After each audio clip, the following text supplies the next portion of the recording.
Chris, hope all is well and that you had a good Yule and you were able to connect with family and friends and had a good time.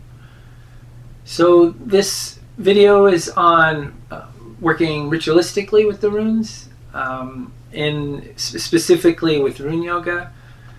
I talk about, in my book, I talk about 4 different rituals. Hagala's ritual is really about just breaking up energetic blocks and helping to break up patterns and bad habits and things of that nature in order to help cultivate ourselves. Iwas ritual, I talk about, that ritual in particular is really about digging deep into the self and into the different aspects of the soul in order to really work with generational entanglements, energetic entanglements, and just things that are under the surface and not necessarily known until something triggers it, and then habitual patterns of reaction and thoughts and beliefs, helping to break that up. So it works in coordination with the Hagala's ritual in the sense that we're unraveling deeper knots and threads and blocks within ourselves and then breaking it up.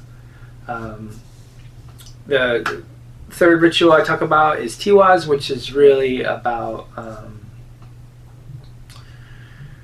basically setting aside a specific time and frame, a ritualistic process of developing ourselves or accomplishing whatever we seek to accomplish.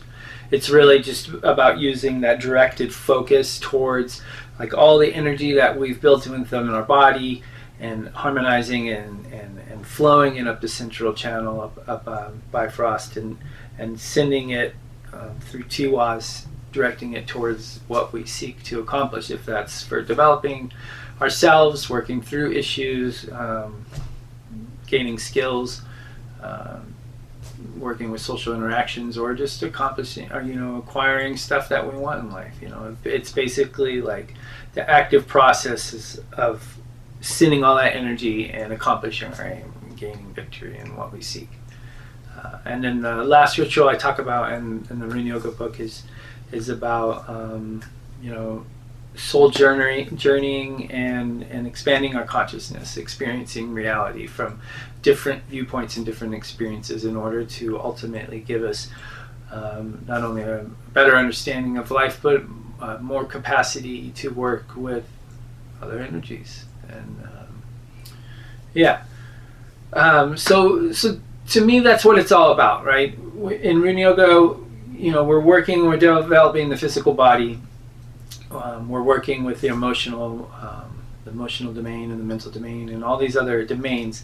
We're also seeking to solidify and define ourselves for who we are, right? And what we stand for, and to live that.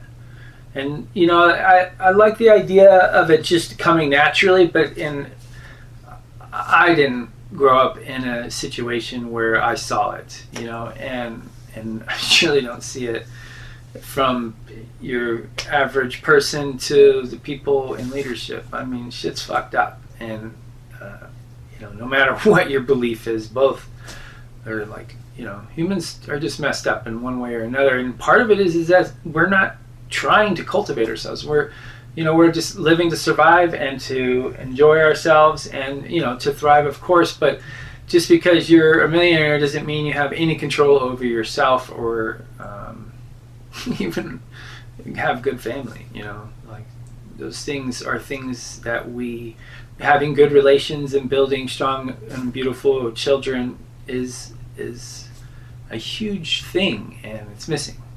We just expect the school systems to raise our children, and shit's fucked up. So to me, a large part of what Rune Yoga has helped me with is to ultimately take responsibility for my life and for my surroundings and my environment and my choices and my thoughts and the way that I interact and react to the world around me. Because there's a lot of shit that's out of my control, and it's just out of my control. I can't do nothing about it, but I can definitely take control of myself and work to shape my environment in accordance with what I believe and represent. So that to me is what this Rune Yoga ritual is all about. Is with the Hagalas, it's all about breaking shit up.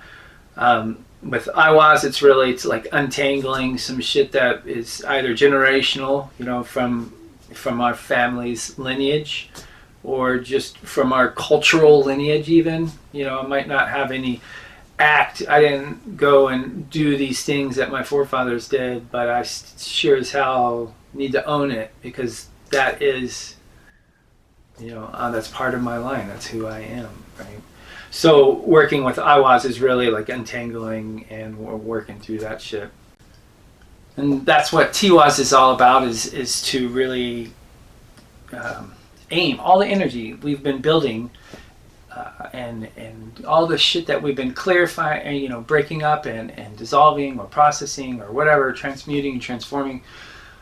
All those issues and things that we've processed through the second ayat now is all that energy and all that clarity is focused and directed towards that which we seek. And in my experience, irregardless of magical workings or not, if we're really focused and directing our energy towards anything in life, it's going to make something happen and come about.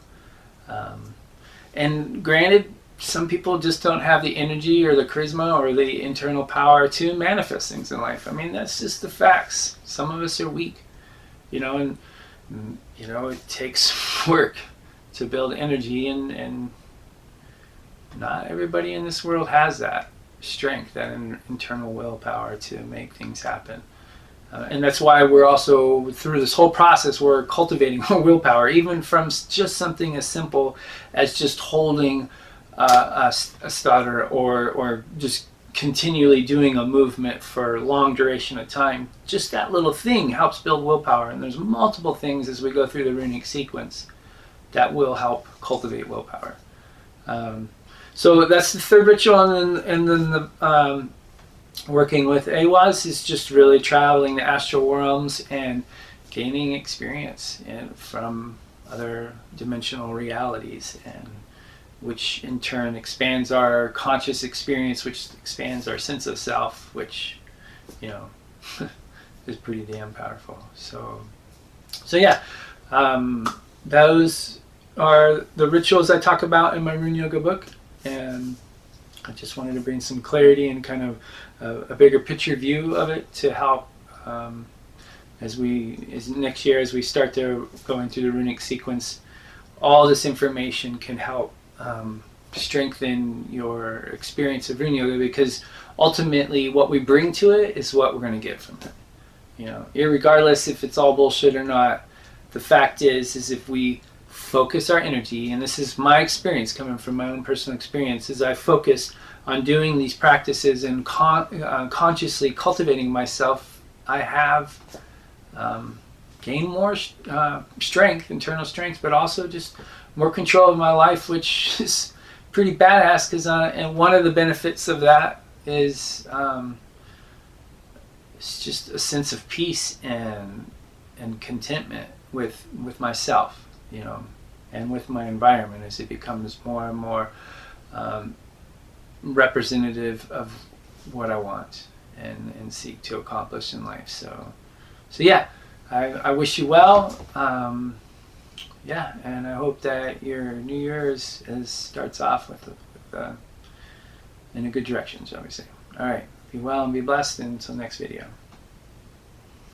Odin, Thor, Freyr, Freya, Sif, Frigga.